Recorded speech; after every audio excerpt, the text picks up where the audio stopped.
À vous les parlements. À vous le Parlement. À vous le Parlement. Come funziona? Wie funktioniert es? Comment fonctionne eso? Comment ça marche? Bonjour à toutes et à tous, bienvenue dans cette dernière émission de À vous le Parlement.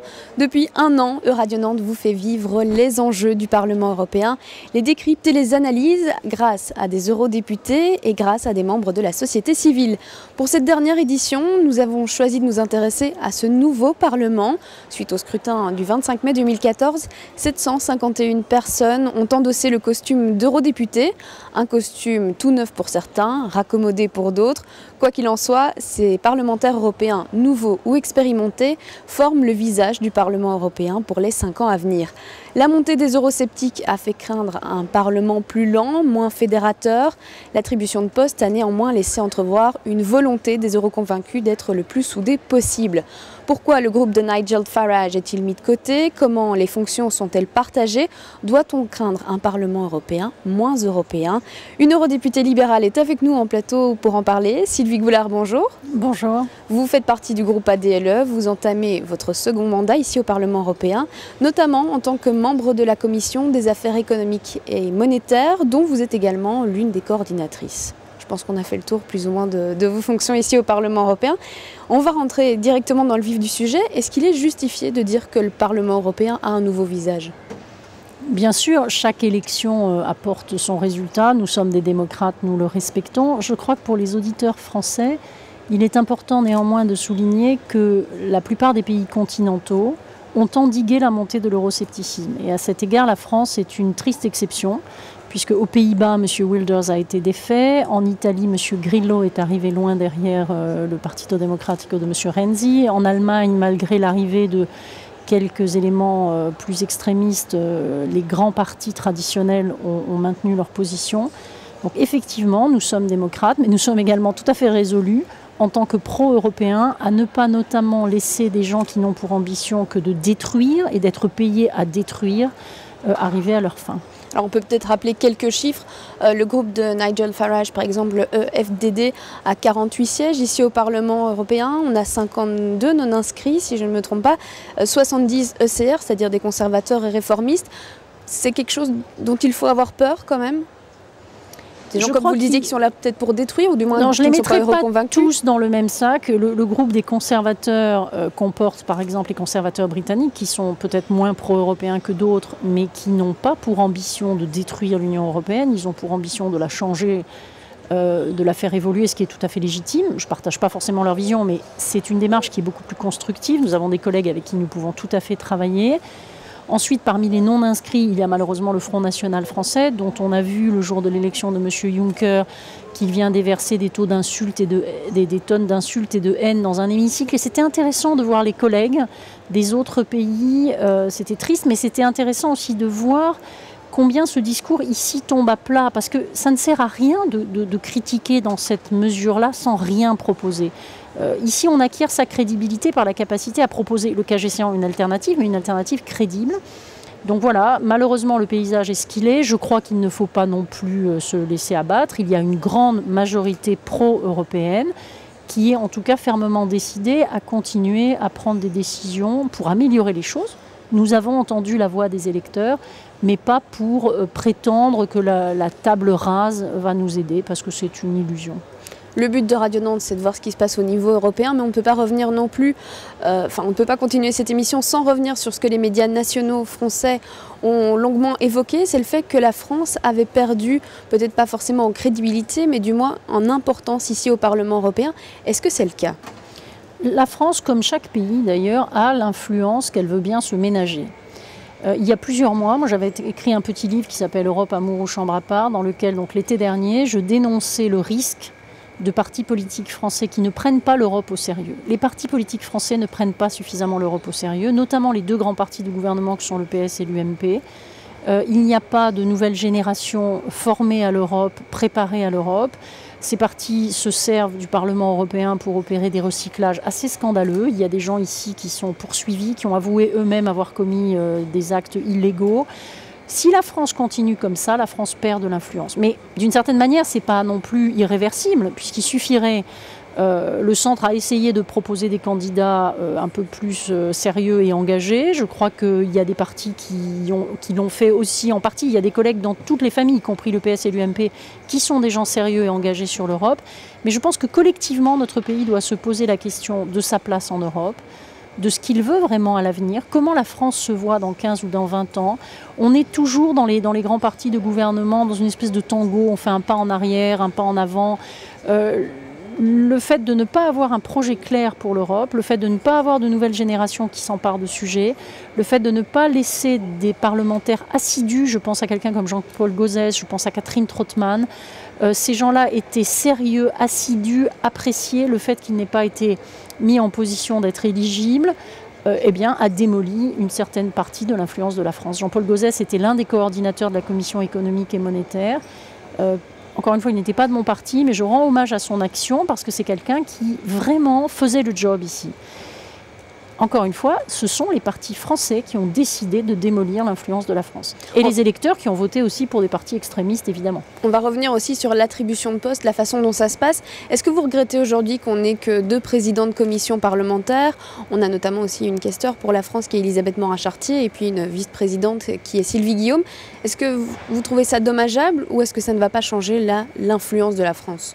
Non, la France a perdu. C'est en exerçant un certain nombre de fonctions. Vous pourriez rajouter, je ne le dis pas parce que je suis coordinateur, mais cette fonction qui n'est pas très connue à l'extérieur, qui n'est pas prestigieuse, qui ne donne pas un grand titre, mais qui est absolument stratégique, notamment dans la distribution des rapports entre les députés et la gestion des commissions thématiques. Oui, la France recule parce que la France ne s'est pas donné les moyens de garder ses meilleurs députés. Il faut un certain temps ici pour faire son trou, si j'ose dire, pour être apprécié. Ce que font les autres pays, c'est d'envoyer des bataillons importants de députés plus modérés, plus capables de rentrer dans les compromis et d'être constructifs, qu'on laisse dans la durée et qui sont capables donc de devenir président de commission, de devenir vice-président et d'exercer des fonctions importantes. On va justement parler des présidents de commission et de la composition de ces commissions. Comment ça se passe pour former une commission parlementaire? On a l'impression, parfois en tant que spectateur, en tant qu'auditeur, que tout ça peut paraître assez opaque. Il y a normalement un système qui s'appelle le système d'Hondt qui est utilisé justement pour répartir les fonctions. En gros, est-ce que ça veut dire que l'importance d'un parti, d'un groupe politique, va définir le nombre de postes qui vont vous être attribués? Alors ça, c'est normal. Je dirais que ça, c'est la partie du jeu c'est un mathématicien, M. D'Hondt, un mathématicien belge, qui a inventé un système de représentation proportionnelle. Donc, il est normal en démocratie que les partis les plus importants aient plus de rôle, puisque c'est ce que les électeurs ont voulu. Il est aussi important dans une démocratie que les minorités aient un rôle. Moi, j'insiste vraiment là-dessus. La France est un pays dans lequel, traditionnellement, notamment dans la Ve République, celui qui gagne avec 51% rafle à peu près tout, même s'il y a eu des changements très récents à l'Assemblée nationale. C'est pas très sain, parce qu'il faut aussi que la minorité soit aux affaires, se fasse entendre. Et la démocratie, ça consiste à coexister les uns avec les autres. Chacun a sa place. Ce que je trouve personnellement choquant et que je combats férocement depuis que je suis là, c'est à l'intérieur de ce Parlement l'existence de délégations nationales. C'est-à-dire qu'après, une fois qu'on a dit par exemple c'est un conservateur ou un socialiste ou un libéral qui va avoir ce poste, la manière dont ça se distribue à l'intérieur est liée à la place de chaque pays et pas à la compétence des individus. Ça, personnellement, je le dénonce. Parce que je crois qu'il y a dans cette assemblée, je vais donner un nom, par exemple quelqu'un qui est Othmar Karas, qui est un député autrichien qui est absolument remarquable, mais l'Autriche étant un pays qui envoie des contingents petits, puisque c'est un pays peu peuplé, M. Karas, à mon avis, ne joue pas en commission économique et monétaire le rôle qu'il pourrait jouer. À l'inverse, vous avez des gens venant d'autres pays plus peuplés qui vont, je dirais par un effet mécanique, occuper des fonctions. Donc je crois que dans ce Parlement, nous sommes à un stade, vous savez, c'est comme la chrysalide qui se transforme. C'est un Parlement qui doit se démocratiser encore plus et où il faut petit à petit que la nationalité cède le pas sur la compétence. Ça voudrait dire mettre un autre système en place et pas forcément proportionnel? Je pense qu'il faudrait avoir un système proportionnel à la taille des groupes.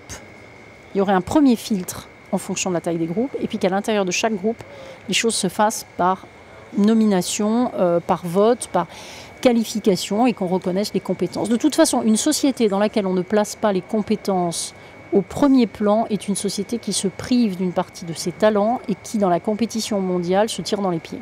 Il y a eu pas mal de polémiques par rapport à l'attribution des postes, notamment en commission parlementaire.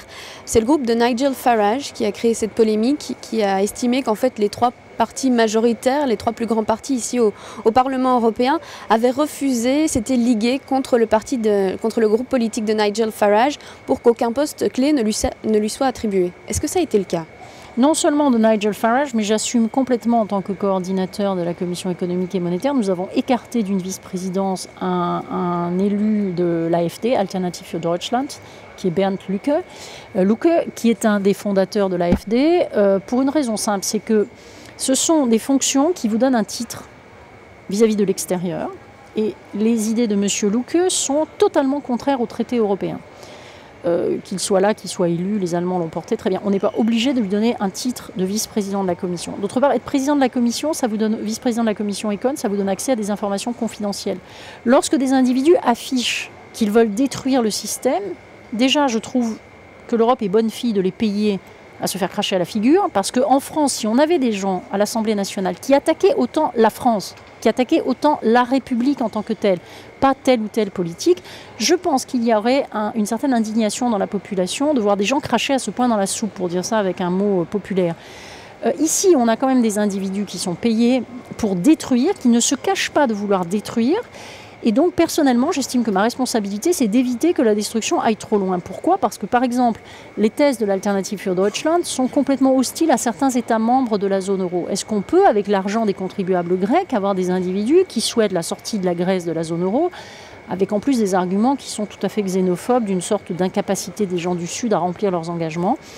Je crois que nous avons pris nos responsabilités, ce n'est pas des décisions amusantes, mais que les autres députés de ces partis-là prennent aussi leurs responsabilités. Mais est-ce que c'est pas antidémocratique? Parce que c'est ce qu'eux dénoncent, ils ont été élus par certains citoyens européens. Aujourd'hui, ils disent les grands partis en fait refusent totalement le dialogue avec nous. Non, nous ne refusons absolument pas. D'ailleurs, par exemple, à la place de M. Lucke, nous avons nommé comme vice-président un membre du même groupe, le groupe des conservateurs, la ICA, qui est quelqu'un qui ne partage pas nos idées, mais qui, dans ses prises de position, n'a pas atteint le degré d'extrémisme et de volonté de nuisance que d'autres ont affiché. Encore une fois, pour ma part, en tout cas, je discuterai toujours avec tous les gens qui sont dans une attitude de responsabilité. Mais ils ne peuvent pas nous demander d'être responsables alors que leur propre attitude est une attitude, encore une fois, de destruction. La volonté de modifier le cadre européen, oui. La volonté de faire sauter le système serait dangereuse pour un certain nombre de nos concitoyens et pour nous tous. Sylvie Goulard, est-ce que vous avez l'impression que cette première pomme de discorde, elle serait le symbole d'une mésentente pour les 5 ans à venir ici au sein du Parlement européen, une mésentente beaucoup plus concrète ou beaucoup plus présente que sur le mandat précédent ?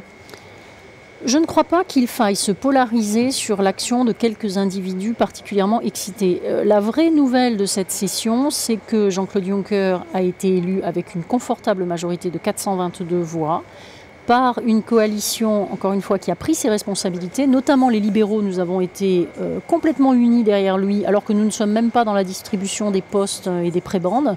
Donc le PPE et les socialistes l'ont soutenu plus ou moins. Le groupe ADLE a pris ses responsabilités. Nous avons soutenu Jean-Claude Juncker parce que c'est la procédure de désignation dont nous avions parlé à nos électeurs. Nous avions dit le parti qui arrivera en tête désignera le président de la Commission. Moi, j'ai tenu parole vis-à-vis des électeurs français qui, en tout cas, m'ont suivi. Je crois que c'est important. Peut-être qu'un jour, ça ne sera pas des PPE qui gagnent, on l'espère bien, et ça sera peut-être un des nôtres qui sera à la tête de la Commission. Nous essayons de tenir parole, de montrer qu'il y a un lien entre l'élection et le choix du président de la Commission. Nous l'avons fait sans état d'âme et c'est ça la vraie nouvelle. Après qu'il y ait quelques individus, je vous dis, qui vont utiliser cette enceinte et les moyens qui leur sont donnés sans trop de scrupules et de vergogne contre le système, eh bien oui, il faudra vivre avec. C'est la démocratie, vous avez raison, mais c'est pas non plus, nous n'avons pas à assister de manière impuissante à leur gesticulation, surtout encore une fois quand ils sont une minorité. Je le rappelle, vous avez des pays entiers qui n'ont pas envoyé d'eurosceptiques dans ce Parlement. On parlait des postes au sein des commissions parlementaires. On a évoqué un petit peu plus tôt dans cette émission aussi les postes de questeur, de vice-président ou aussi de coordinateur au sein de commissions parlementaires. Comment ça se passe? Est-ce que ce sont là aussi les groupes politiques qui proposent des eurodéputés et ensuite, comme vous le disiez, on évoque certaines nationalités en sachant que par exemple des questeurs, on n'en a que 5 pour tout le Parlement européen? Écoutez, les questeurs et les vice-présidents du Parlement entrent dans le même jeu de la règle de honte. Pour ma part, les coordinateurs, moi je suis coordinateur, sont élus par leur pairs. Donc, et c'est d'ailleurs la raison pour laquelle j'aime bien ce job, c'est que je ne le dois pas à un quelconque quota. On va revenir sur la dernière partie de cette émission À vous le Parlement. C'est de savoir en fait si au cours des 5 prochaines années, finalement, il y aura un véritable changement. On a évoqué la partie plus eurosceptique de ce Parlement européen, mais aussi la partie des fédérateurs, des euro-convaincus comme vous l'êtes, Sylvie Goulard. Est-ce qu'on peut parler d'un vrai changement pour les 5 ans à venir en voyant que c'est à nouveau Martin Schulz qui est à la tête du Parlement européen et qu'on a quelqu'un comme Jean-Claude Juncker qui va être à la tête de la Commission européenne, qui est à nouveau quelqu'un de conservateur?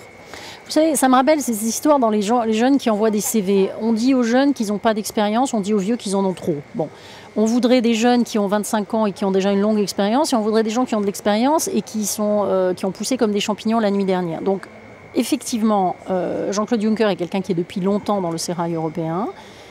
On peut souhaiter des personnalités autour de lui à la Commission plus jeunes et tournées vers l'avenir, mais son discours hier a bien montré qu'il avait conscience d'un certain nombre d'enjeux de demain. Je prendrai juste 2 exemples. Le numérique, c'est une de ses priorités, ou le changement climatique. Encore une fois, le changement climatique, les Verts n'étaient pas tout à fait d'accord. Ils disaient que ça aurait pu être une Europe plus durable encore que ce que Jean-Claude Juncker propose. C'est sûr, d'ailleurs, ils auraient pu voter pour lui peut-être aussi, pour qu'ils aient vraiment une politique plus verte. Je crois que très sincèrement, on peut toujours rêver de quelqu'un qui soit à la fois le plus vert, le plus conservateur, le plus socialiste, le plus libéral, mais ça voudrait dire qu'en fait on a une soupe infâme. Je vous dis, moi j'ai le sentiment qu'il a pris conscience de l'importance de ces sujets-là. Personnellement, au groupe ALDE, nous avions énormément insisté sur le numérique. La France ne se rend pas compte de son retard dans ce domaine. Quand vous discutez ici avec des collègues lituaniens, estoniens, qui vous expliquent comme leur administration est passée au digital, à quel point les gens n'impriment plus de papier, à quel point, etc. Donc je trouve ça intéressant de voir le potentiel que nous avons aussi d'expérience à l'intérieur de l'Union européenne. Donc Jean-Claude Juncker ne sera pas seul. Après, ce n'est pas forcément une question d'âge, ça peut être aussi une question de ligne politique. On dit que l'Europe doit être transformée, qu'il y avait des signes des électeurs le 25 mai dernier, et finalement on reste dans des lignes politiques qui sont similaires. Moi je pense, en l'entendant hier, sincèrement, je n'ai pas fait campagne pour lui, donc je suis assez détachée, je ne suis pas une groupie avec des pompons. Mais quand je l'ai entendu hier, j'ai été frappée par un changement qui me paraît tout à fait conforme à sa personnalité. Il a pris la défense de l'euro comme on ne l'avait pas fait depuis longtemps. Quitte à être hué par les Britanniques. Voilà, il a été hué, c'est très bien. Il faut qu'il y ait des gens qui remettent sur la place publique un certain nombre de vérités. Que des eurosceptiques auxquels on avait laissé un champ complètement libre, Jean-Claude Juncker a par exemple rappelé que nous avons fait l'euro pour nous protéger contre les risques de change. Que les dévaluations étaient une forme de dumping monétaire entre les États. Et donc tout ce que proposent un certain nombre de gens qui ont la nostalgie du franc serait un retour en arrière. Donc il l'a fait avec un ton, avec une fermeté absolument nouvelle. Jusqu'à présent, il n'y avait que Mario Draghi qui était sur cette ligne-là. Je pense que la Commission, dotée d'un chef un peu plus... j'aime pas le mot politique, pour moi ça ne veut rien dire, mais je dirais plus engagé, est une bonne nouvelle et peut apporter un changement. Il va y avoir de toute façon un phénomène qui est très net, c'est le renouvellement des personnes et le renouvellement lié au fait que nous sommes entrés dans une autre phase de la crise et qu'il y a des mesures importantes à prendre qui ont été retardées, que les esprits ont quand même évolué, que les rapports de force ont évolué. Personnellement, je ne suis pas pessimiste. Je pense que nous avons probablement assisté à une sorte de crue de l'euroscepticisme et que maintenant nous allons travailler à faire en sorte que la décrue soit durable. Alors je vais juste terminer par rapport à vos propos. Vous dites que vous n'êtes pas pessimiste, on peut dire que vous êtes optimiste par rapport à la suite? Vous savez ce que disait Jean Monnet? Il disait « je ne suis pas optimiste, je ne suis pas pessimiste, je suis déterminé ». C'est votre cas? Voilà, exactement. Non, mais il faut aussi être positif. On a des talents incroyables. L'autre soir, franchement, nous avons eu Mario Draghi en commission économique et monétaire. J'ai été très frappée que devant une commission écon nombreuse, on est 60, avec justement des individus qui, à l'extérieur et quand ils n'étaient pas là, ont vomi sa politique. Et c'est frappant de voir comment l'autorité d'un homme les a remis à leur juste place. Voilà, face à lui, je vais vous dire, les matamores se sont un peu calmés. Donc il faut que nous ayons des bons dirigeants européens qui soient capables d'apporter des arguments de fond, posément, et encore une fois, de démontrer que certaines gesticulations n'ont aucun contenu. Merci beaucoup Sylvie Goulard d'avoir été avec nous dans cette première partie de À vous le Parlement. Je rappelle que vous êtes membre du groupe ADLE et que vous siégez au sein de la commission Econ. Merci beaucoup. Merci, bonnes vacances à tous.